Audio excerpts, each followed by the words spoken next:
I told you the single thing you've been taught to minimize as a speaker is actually the thing that makes you the most memorable? Your quirks, your oops moments, your totally human side is actually the good stuff. Today we're diving into why authenticity and not polish is your greatest speaking asset, and then how to use that strategically so it wins the room and boosts your credibility every single time. Most speakers have been sold the same old, outdated playbook. Rehearse until it's perfect, edit out anything that feels personal, and make sure every moment is stage ready. That's the fastest way to sound exactly like everybody else. And are you ready for a little plot twist? The most magnetic speakers, the ones that you can't take your eyes off of, they don't hide the human part. They use it. They let us see the little cracks in their surface, the laugh at their own mistake, the pause to think. And that's why we believe them. That's why we see them as someone we want to follow. I've coached Disney executives, Netflix showrunners, TEDx keynoters, and best-selling authors, and not one of them skyrocketed to the top because they became the most perfect. They leveled up when they became more like themselves. My book, Make a Scene, is basically a love letter to this truth. In this video, I'm going to show you 3 strategic ways to turn your authenticity into your unfair advantage. The first is the vulnerability window, the second is the story first frame, and the third is stage languages that signal real. And by the end, you'll know exactly how to use your realness as a tool and not a liability. And it all starts with a story I nearly cut from one of my early talks because I thought it would tank my credibility. Instead, it became the moment the audience couldn't stop talking about, the one that they kept asking me about again and again, the one that afterwards at the cocktail party, the cocktail reception, people came up and said, "Oh my gosh, me too." Authenticity isn't about telling your audience everything. It's about telling them the right things at the right time. If you're too polished, you're robotic. If you're too exposed, it's like watching reality TV. The sweet spot is right here. It's what I call the vulnerability window. On one side, we've got over-polished. It's sterile and distant and forgettable. And on the other side, we've got overexposed. This is when it gets awkward and uncomfortable and honestly a little distracting to the audience. The sweet spot is right here in the middle. These selected personal narratives and stories that reveal truth and serve your bigger message. I once opened a keynote with this line.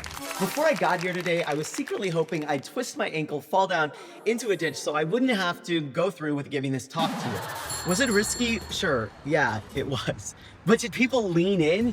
Absolutely, because every single person in that room had felt that I'm not ready panic mode before a big presentation. Moving on, even with fear in front of you, it didn't undermine me, it amplified me. And when you open that window just enough, you create the moment that says, "I see you, I've been you."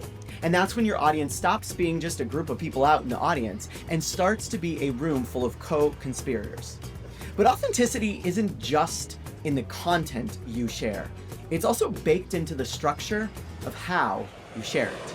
Your words aren't the only thing communicating on stage. Your body and your voice and your face, they're all telling a parallel story. And if that story doesn't match your words, the audience is going to feel disconnected instantly.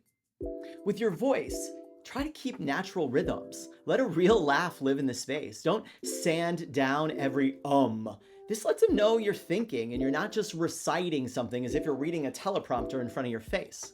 Let micro expressions happen on your face. That slight eye crinkle, when you mean it, is worth more than 10 perfect PowerPoint slides. The smile, that playful little way you look at someone, all of that sends a signal.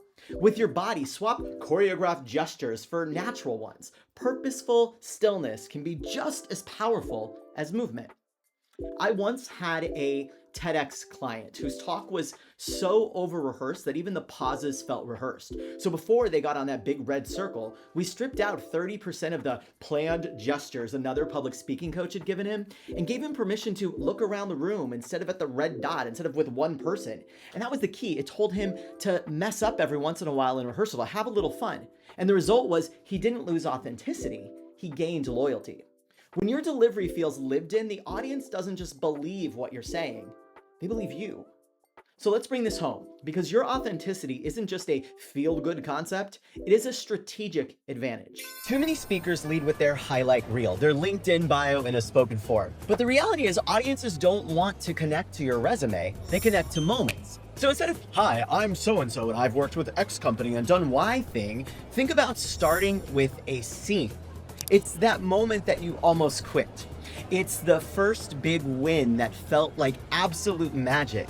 It's letting us into the stakes that tell us, oh my gosh, is this person going to make this and make us connect to you? It's the weirdest or most human thing that you've ever seen happen in your work. I once had a founder client whose pitch started with a wall of market data. We swapped it out for the story of the very first customer who changed everything for their business. Suddenly, investors weren't just nodding at graphs, they were asking questions before the slide deck was even halfway through. This works because it flips the audience's brain from evaluation mode to empathy mode. Once they feel you, they'll follow you anyway, even if your stories are great. The audience decides whether to believe you long before you get to the point. So here's your authenticity game plan. Find your vulnerability window, just enough to let them in without losing control of the story and the message. Lead with the story first frame. Start human, start real, not corporate and overly controlled. And then align your stage languages. Make your body and your voice and your face tell the same truth as your words. And if you want help finding and crafting the exact personal stories that will make you unforgettable on stage without oversharing, grab my free 5-stage languages starter kit at mikeganino.com/starter kit. In a world full of polished presenters, your humanity is your differentiator. Don't hide it, harness it. That's how you make a scene they'll never forget.